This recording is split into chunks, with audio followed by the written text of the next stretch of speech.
Hey folks, happy Saturday morning rant on a Sunday afternoon. Sorry about that, but I was at the lake house. I don't say that to brag. Well, maybe a little bit. But I was at the lake house. And the reason I bring that up is because it's great to have a home in Savannah, the lake house to go to, the home in New York, being able to search for yet another home. Like, all of that makes me feel good, but I'm gonna tell you why, not for the reasons you would think, because the truth is, as I've made a little bit of money in my life, I've come to realize that I actually don't really give much of a fuck about making a whole bunch of money. But there is a liberty behind having resources, but that's still not my point. My point is this. Years ago, I came home to work in the nonprofit space, and I owed $83,000 in fines, fees, restitution, and child support. Anyone who knows me has heard me bitch about this forever, but here's why I bitched about it. Not because it was $83,000 and it took me forever to get on my feet, but because it was $83,000 plus interest, and I had to throw bricks all over the place to be able to pay that off. Break laws, like fucking robberies, not with a gun, but still, I had to commit crime to pay off the $83,000 while I was on parole, because there was no way I was going to start my life over $83,000 in a hole. And it took me a year and change to figure out how to do it. And every single thing I did could have got me locked the fuck back up. But that's the world we live in. That's the country we live in, where we want people to come out of prison into debtor's prison. And that's just where I was. And I needed to get out of both prisons. So I was not playing games, especially because my first job in nonprofit was $16,000 a year. Now I'm heading towards like making my point, which is like the reason I'm talking about hanging out at the lake house this weekend and being late on the Saturday morning rant, apologies again, is because like when I was in nonprofit in the beginning making $16,000 a year, I noticed that my colleagues was like lending each other their lake house, their river house, their ocean house, their house in Miami, their house in Costa Rica. Like, motherfuckers was lending each other houses all over the fucking place. And I couldn't understand, because I thought we were all poor and we hated capitalism. And so I thought we was all struggling together, like just trying to be good allies to the people we serve. But I barely had a fucking apartment to live in. I was living miles and miles away from work, all the way up in the Northeast Bronx, because I couldn't even afford to fucking live anywhere near my job, which was in Midtown in Greenwich Village. And if you know anything about New York, it's always been expensive to live there, even though it's supposed to be the most progressive part of the city. My point is this. I got to the point now in life where I can actually say to like leaders who I dig that they can use my homes. And I've lent my homes out to many people, many black, brown, white, like it doesn't matter. If I like you, leaders in the nonprofit space, so that they feel like they got a place to go to. And you know, black and brown folks in particular don't really have a lot of folks that have second homes, that have vacation homes, that have summer homes, that have homes in nice places. So I do want to extend, like, you know, I got a few apartments in Savannah. Sometimes nobody's using them. Granted, it may not be the best times of the year, but there's all these gaps where nobody's using them. I'm not getting rental income anyway, and they just sitting there empty. So what the fuck? Y'all may as well ask me to use them, and I'm very open to people using it. As long as you're willing to pay the cleaning fee, you can use my shit, especially if you stress the fuck out, because this nonprofit space is fucking stressful. Which leads me into the next thing I want to talk about. I think that I got an idea. It just hit me on the way back from the lake house. I'm driving, it's like 2 hours away. I'm driving, I'm focused. And I was like, you know what? Like, I don't believe in correction officers working for more than 7 years on the job. Like, I wish there was no correction officers. I wish there was no prisons. Don't hit me with the abolition bullshit today, please. Just hear me out. But we do have correction officers and we do have prisons. My older brother grew up to be a fucking correction officer, U.S. Marshal now. But my point is this, like, I don't think correction officers should work more than 7 years, because I don't think people in corrections should benefit from the suffering and the pain of others. And that's what happens when you work in correction. You build a whole fucking career, unfortunately, on the suffering and pain of others. And now your fucking income, your motherfucking retirement, everything is tied to like this steady flow of people getting in trouble. And then not just them, but their kids. I never forget a correction officer saying to me, you being here helped me get my boat. When your son gets here, he's going to help my son get his boat. I know some of y'all have heard that before, but it's just like one of the 10 or so stories in my life that really fucking resonated with me and stays with me and shapes the way I think about criminal justice reform. So, I don't think correction officers should work more than 7 years, period. I think it should be like some Teach for America shit in the beginning. You come on board, you do this shit for a while, you get the fuck out, you go on with your life. But what the fuck is the difference in the nonprofit space?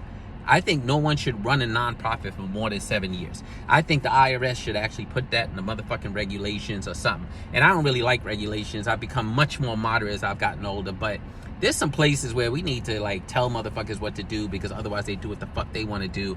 And there's all these nonprofits where like the individual leader or founder's ego is so closely tied to the organization that things like scaling become so tied to their legacy that they end up fucking institution building the way the fucking pharaohs wanted to build fucking pyramids back in the days. Like, I think people run nonprofits the way fucking leaders like used to fucking build pyramids to honor themselves even after they're fucking dead. And I just don't think that that's the way to go. I think that we got to get to a point where like a person comes in, they have a good, and I know a bunch of people are gonna be like, no, it takes about 7 years for you to become good at what you do. Get the fuck out of here. I built a nonprofit from scratch. Granted, that shit was snatched away, but I built a nonprofit from scratch. And the fucking truth of the matter is that shit was up and standing, $43 million raised in like 3.5 fucking years. Don't tell me it takes 7 years for a person to know how to build a nonprofit. Even now, I've worked with 70 nonprofits in the last 7 years and helped them go from fledgling nonprofits or just having a concept paper or just having a couple $100,000 in the bank to being standing up, doing well. I got a nonprofit right now where I'm hanging out serving as the interim ED, and the ED is just chilling with her, like doing her thing. And I appreciate that. And you know why? Because she took my advice and she worked to build an institution that can stand without her. And the truth is, it's easy to plug and play.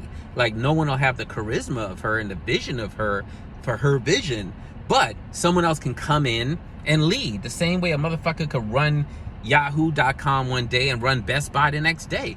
Don't really matter the content of what the company's doing. It matters that you know how to manage people, build systems, hire the right people, hire talented motherfuckers that are smarter than you, have an operations system in place, have an admin system in place, not only focus on program. You need help, contact Gem Trainers. We'll teach you how to do all this shit, because all y'all visionary founder motherfuckers that are out here wasting money, stop wasting money. And if you build some shit and walk away from it and it falls the fuck apart, you actually haven't built shit. Back to my point. I think that 7 years is more than enough. And I'm not saying 7 years in nonprofit, because like nonprofit is a whole fucking thing. Like, that would be like saying you can't work more than 7 years in the private sector. No, I'm saying at one nonprofit, that it gets to the point where people don't realize that they have blind sides and that they're actually not the best idea generator, maybe not the best implementer, and definitely not creating space for a second bench of leadership, typically amongst people who they serve. But even if you are someone directly impacted, because, years ago I was a big fan of people closest to the problem, closest to the solution, but furthest from power and resources, as a way to open up spaces for leadership and resources for people who are directly impacted. I still believe in that shit, but what I believe in also is that if you're now positioned to run a nonprofit and you're formerly incarcerated or you're directly impacted in some other way, that don't mean you don't need to get the fuck out of the way. Like, you don't fucking make change in the world by creating an opportunity for yourself and then holding on to it for dear life. I mean, that's not even leadership. You got to create spaces for other people. You got to like fucking all ships rise together, motherfucker. So anyway, that's my thought for today, actually. That's my thought, is that, one, I want a lot of people I know to do good and do well. And I want, it's not that I don't want people to have lake houses to lend to their friends. I just actually want all of us to have lake houses to lend to our friends. And so, you got organizations like, you got Canberra in Brooklyn, like they're the second largest real estate holder allegedly, and like the ED makes 500 plus grand a year. I'm not even sure if I'm mad at that, but what I'm mad at is that the person on the front line, I know this for fact, makes 34 grand a year. So that fucking disparity makes no fucking sense to me. If you're gonna give yourself 500-600 grand a year, make sure you don't pay nobody less than like 75 grand a year, especially in a place like New York. I almost think nobody should get paid less than 75 grand a year in New York. Like, literally, that's just what the fuck it costs to live here. I'm sorry that's what it costs to live here. I wish this place was better managed. I wish it wasn't so expensive. I wish government officials weren't trying to take every fucking dollar out of my pocket every time I turn around. But it's not how the fuck it is. So everybody should get paid 75 grand a year. When I ran a nonprofit, everybody got paid 58,500 grand a year. That was what, 10 fucking years ago. Inflation, motherfucker. COLA, cost of living. Anyway, you all get my point. 7 years. 7 years. I wish I was still doing fucking advocacy and lobbying work. Like, maybe I'll just use my own fucking money to try to push a bill that says that a motherfucker can't run a single nonprofit for more than 7 years. So y'all could come in figuring out how to create space for other people to take your job and for other people to lead. Why? I know some of y'all like, oh my God, if I built it, I should be able to run it. Get the fuck out of here. Like, and then like, oh my God, if I leave this job, I won't have another job. Shame on you. If you leave your fucking job, you can't find another job, it's because there's something about your leadership that's not working. Because the truth is, if you invest in collective leadership, invest in the leadership of people around you, the truth is, like I said, all fucking ships rise together, which means, guess what? You're going to find another job. Somebody else is going to recruit you. If motherfuckers ain't recruiting you, you're not leading. If motherfuckers ain't begging you to come run their shit, you're not leading. Or you doing some token shit. Like, you the token. Like, everybody wants that one black or brown leader that checks a box. I used to be homeless. I used to be on public assistance. I used to be incarcerated. I used to be a crackhead. Like, whatever you willing to put yourself out there for. I know there's some of y'all out there, but even y'all gonna find other jobs. People always looking for a crackhead that turn their lives around, ready to run some shit. You'll get a job. Anyway, that's all I got for y'all today. In the meantime, if you really want to build a nonprofit that actually can stand on its own, and that has a solid foundation, and that creates a space for you to move on, and that creates a space for other people to lead, holla at me, gemtrainers.com. I got an amazing fucking team. We charge a lot of money though, but we charge a lot of money because we're good at what we do and we don't bullshit you. I hate fucking contractors. I hate consultants, so I'll never show up like those kind of consultants. So holla at me, you'll be surprised. We'll be on your team like that. We'll be totally interested in your success. And we don't even want any shine. You keep all the shine. Everybody on my team is past wanting shine. They don't give a fuck. Anyway, happy Saturday morning rant on a Sunday afternoon. Back from the lake house, feeling good. Gotta get these fucking army ants out my car though. Yo, don't put your fucking garbage from the lake house in your trunk and drive it back to New York just because there's no garbage pickup at the lake house, because the truth is you might bring fucking like crawly things back to New York. And I saw a big fucking army ant in my car the size of a motherfucking moth, and I gotta kill his ass. Anyway, I'm feeling good. Don't let nobody steal your rainbow. Have a great rest of the day. Peace.